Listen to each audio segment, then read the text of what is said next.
Well, hello again, everybody. This is Bob Milam from the Utah High School Football Officials Association with another study topic for 2023. Today, we're going to talk about successful and efficient penalty administration.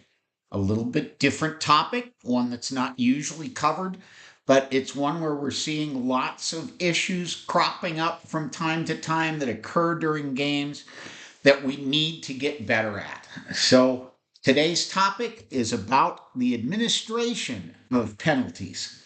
And let's get started. So, our agenda for today, we're going to do a little bit of time just kind of setting the stage for why we're talking about this. We'll set an end goal for this session and where you should be mentally and informationally at the end of the time that we're spending together today. The bulk of the time, we're going to talk about the 4 steps to good penalty and effective and efficient penalty administration. It involves 4 steps. And we'll discuss how to apply those 4 steps, and we'll practice a couple of examples on film and then sum everything up. The meat of this is the 4 steps when we get to that part. So let's get started. Well, why this is important? Why are we talking about this? Penalty administration, which is all of the other actions that go around preparing to enforce a penalty that occurs after a foul has happened, is critical to establishing your crew's credibility and your own credibility as an official. Whether you're the crew chief or a member of the crew, it doesn't matter. This is where everything falls apart, is in penalty administration. Good administration is often how people judge an entire crew. That's when everybody is paying attention to the officials and not the players. It's while the clock is stopped and we're trying to figure out how many yards to assess which team. That's when people judge your crew, whether it be players, coaches, administrators, fans, or other officials and evaluators watching on film. So good administration is the key to that. And it's also the only sanctioned opportunity that we have as officials to communicate to all the participants, whether they be players or non-players, and spectators alike, is during penalty administration. So right or wrong, this is going to affect your ranking and your promotion and your career. So we need to get much better, both individually and as a group, at this important task in administering and managing our football games. So by the end of this session, you should be prepared to administer penalties and other situations with confidence. Now, these fundamentals and these principles that we're going to teach today can be applied to penalties, but they can also apply to other weird situations that come up over the course of a game where a ball bounces a certain way that's not expected, or certain things happen that are out of the ordinary. That's what we're going to cover here. And that's where we tend to get in trouble, is when things start to go a little bit weird on us. So you'll know when and how to slow down and not miss important details during these important situations that are going to make or break your crew's reputation. So make sure at the end of this session that you understand when and how to slow down. You'll enhance your crew's perception and image among everyone by following this, and the rest of your games and your calls will flow much more smoothly, and you'll avoid upset coaches and people and others that are upset with your calls and your administration because they don't understand what you've done. So make sure that you follow these principles to make your calls and your games flow much more smoothly. So let's talk about enforcement and administration here. Administration, as I mentioned, is a separate and distinct task from penalty enforcement. They're 2 different things. Both are essential to good officiating and to a well-managed game. Good penalty enforcement protocols can be completely undone by poor administration or poor communication, whether it be between crew members, between crew and chains, or between crew and public. So make sure that the protocols that you've enacted are not undone by poor administration. The key to doing this correctly involves 4 distinct steps, as I talked about. So let's look at them. The 4 steps to good penalty administration. It really needs to be covered in detail, and we're going to spend the bulk of our time talking about these 4 steps so that the game will be properly managed. The acronym that I want you to remember, and if you get nothing else out of today's session, remember this acronym. NCAA. Should be easy to remember, right? Well, the acronym stands for the 4 steps involved. The first step is notice. Involve and observe the details of the current situation. So this is where you're going to stop and look. And this involves just you as an official in your role. So the first thing you need to do to get your administration in order is to notice what has happened. Second, collect. Gather information from the rest of the crew. Third, administer. Make the decision and apply the rules. And finally, announce. Let everyone know what you've done. These are the 4 steps. Notice, collect, administer, and announce. That's what I want you to remember. Each step is sequential, and you have to fully complete each step before you move on to the next one. Otherwise, you're going to be in big trouble and you're going to have everybody confused. So make sure that before you administer penalties, you've noticed the details, you've collected the information. And before you do any announcing, make sure that all the other 3 tasks are done. Don't have to go back and correct your announcements that have already been made after then collecting or noticing other details associated with the situation. So it's important that you do them in this particular order. So let's look at each of these steps in detail. Step number 1 is to notice. What we mean here is to stop and take note of a lot of small details that you can observe on your own. This doesn't involve any communication, but as soon as the down has ended, you need to take note of all the little details that surround the situation. And missing things at this stage, it can be the biggest contributor to mistakes in administration down the road. So here's some things to stop and take note of. This is not a complete list, but I want you to stop and look at this list and take note of all of these things once the play ends and you have to do some administrative duties.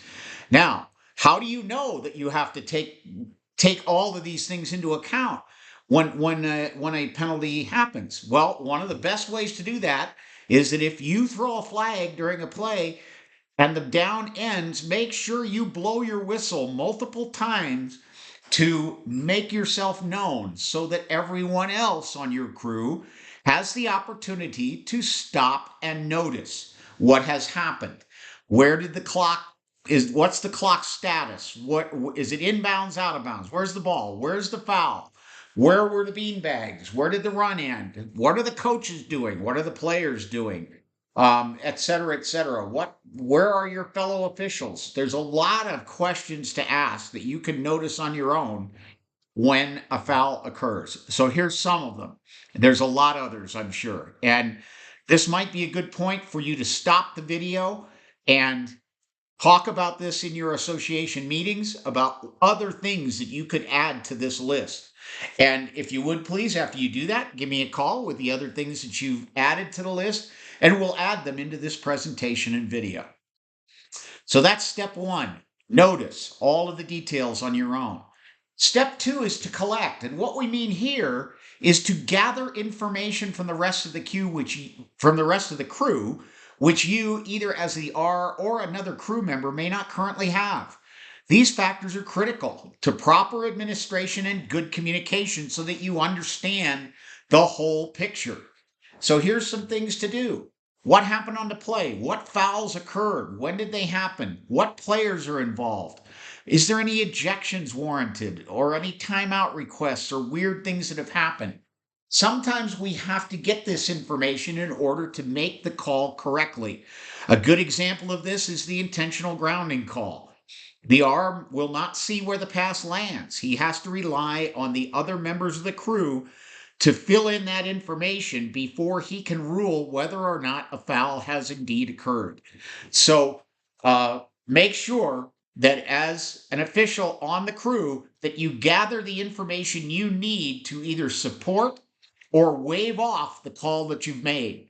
These factors are all critical. So make sure that you do that. And there's a lot of weird stuff that's going to happen. The ball will bounce and hit people. Blocks occur before the neutral zone. There's all kinds of things that are going to happen, and a lot of weird stuff that you can dream up that will add to this list. But it's important that you gather that information before the decisions are made. Make sense? I hope it does. So let's move on to step 3. This is called the administration step. This is the actual administration of what you're going to do. So here is where you inform and instruct the crew what to do. This is not the announcement phase. This is the administration phase. So instruct the crew what to do and what will happen next. Before you announce what you've done, you make these assignments and you get moving. So here's some of the things to consider in this step. Determine the appropriate penalties, enforcements, and spots for each one of them. Get the decisions from the offended team's coaches about whether they want to accept or decline the penalties involved. Get the clock status decision from a coach if we're under 2 minutes in a half. That's an important decision to get early on from the coach, or whether or not he's going to take it on the try or the kickoff. There's a number of decisions that the coach will need to make.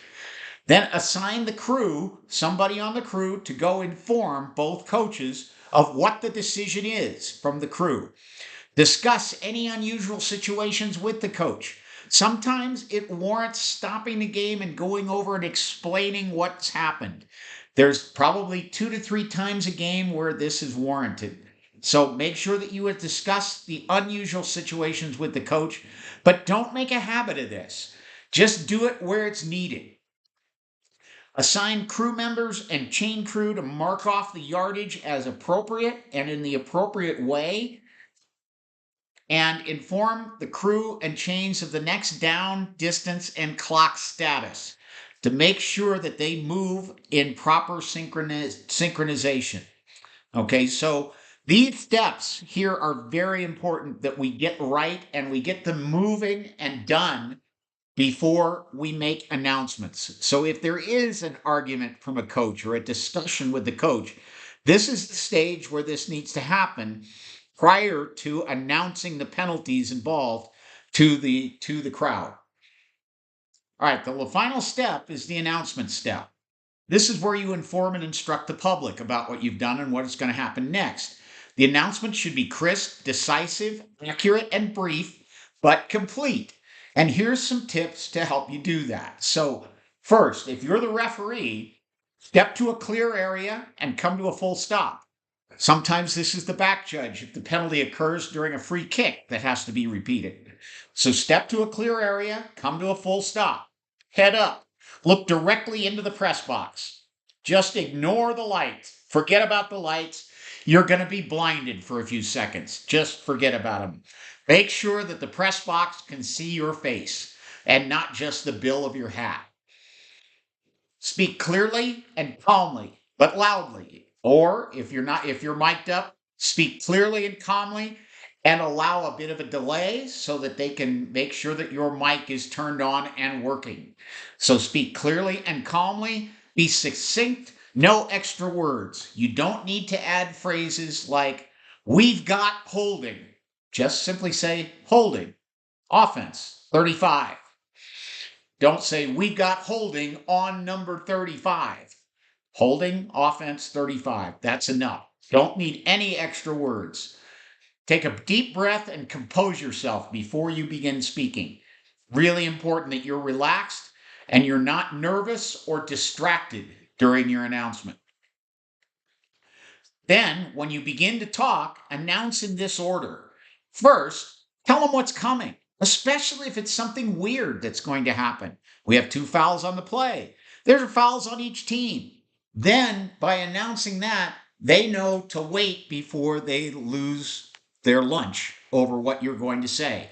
So make sure that they understand what's coming. So tell them what's coming. Do that first. Second, Announce any pre-snap dead ball fouls that occur.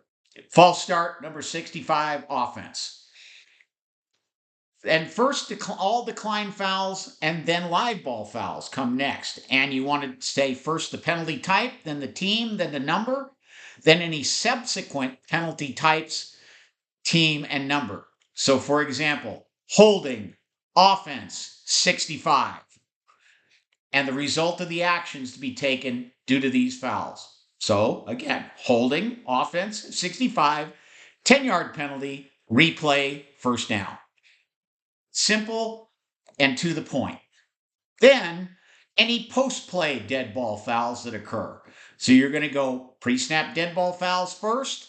Then you're likely not going to have any live ball fouls after that. You'll probably quit. But if you have live ball fouls, and if they're multiple fouls, first the decline fouls, then the live ball fouls, finally the post-play dead ball fouls the same way that you did the live ball fouls. So that's the first 4 steps. Next, who will put the ball in play next and where it will be? The next down that will be played. Sometimes we replay the down. Other times it will be a loss of downs. Sometimes the yardage results in a first down. Other times it's an automatic first down. So be sure to announce the next down that will be played. Know that before you start talking. Also the clock status. When will the clock start? Clock will start on the snap. Clock will start on my whistle. However you say that. But let them know when the clock will start. And then signal any charged or official or media timeouts if applicable. That's the last thing to do. So there's your order for the announcements. And then finally, before you resume play, please check to ensure that all involved, crew, coaches, players, chains, that everyone involved is ready to resume play. We get in so much trouble because we are in such a hurry to get started again that we forget that we might have a distracted player or a distracted wing official or a distracted coach. And those problems will snowball on you and bite you in the rear end at the worst possible time. So just take a moment and ensure that everyone is ready to resume play after your announcements. Let's sum that up. Tell them what's coming. Pre-snap dead ball fouls, then decline fouls, then live ball fouls, post-play dead ball fouls. Who's going to put the ball in play next and where? The next down to be played, the clock status, and any timeouts if applicable. That's our summary of how we're going to announce. So let's look at a couple of plays here and let's talk about what information is needed and the 4 steps to get this stuff done. So let's watch this first play. It's going to be a kickoff, and I'll stop it partway through.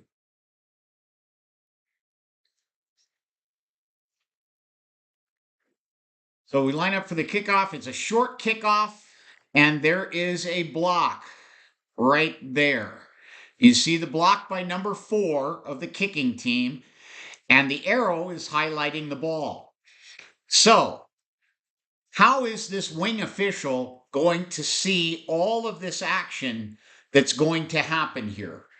He probably isn't. He's probably going to focus on the most important thing, which he is trained to do, which is the status of the ball as it approaches the receiver's restraining line. Now notice there's only one official in position to rule on everything happening on this play.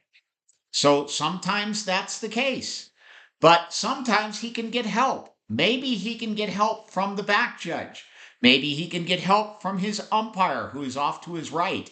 Maybe he'll get help from the head linesman who's across the field. But we need to get this information so that we can rule whether or not this block is legal. And by the way, what do you think? Is this a legal block or an illegal block that's occurring in this case? I want you to look that up. I'm not going to give you the answer here, but go look that up in the rule book. Rule 9, Rule 9.3 to be specific. So go look that up. So that's an issue where you need to collect information from other people involved in the play before you can make a ruling. Now, I've circled the head linesman here in this case, who's at the 45-yard line, and I'm not sure whether he has actually moved up to the 49-yard line or he was there the entire play. If he was there the entire play, I have to question why that line. Why didn't he just move up to the 50? But nevertheless, he should be coming in to help with either he saw something or he didn't see anything. So by staying away, I'm assuming he did not see a thing and can't offer any help. But the back judge and the umpire are coming in to deliver information and help clear the situation. So make sure that when you are in this position, that you get the help that you need in order to make the call and administer this penalty correctly. All right, let's move on to the next one. This one is another complicated play that involves collecting information from everybody involved. So let's watch this play as it unfolds. White is punting. And right at this stage, these two players that are circled get tangled up, and the head linesman throws a flag. At this point, we don't know what it's for. It turns out it's holding on the receiving team. The kick is caught at the 44-yard line. He begins to return, and watch the right side of the screen. Right here, these two players come into view, and this hit is flagged as an illegal blindside block by the referee, who throws his flag, gets it correct, and the player scores. Now, the question is, we have two penalties on this play. Who do you need to talk to administer these fouls and enforce them correctly? And what is your enforcement going to be? Now, I encourage you here at this point to stop the video and talk about this as an association in your meeting and come up with your solution for what you would do on this play.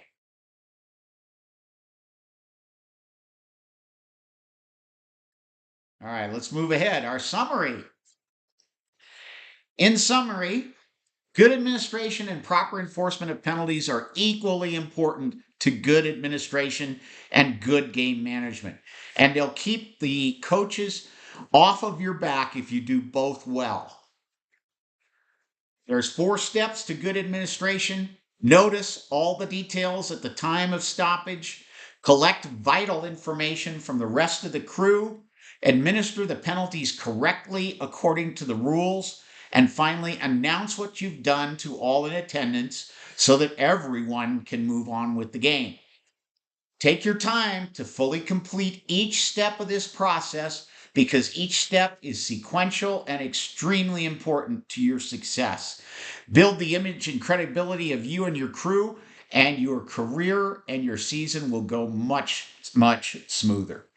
All right, with that, any questions, please reach out to me and contact me here. And we hope you have a good, successful season in 2023.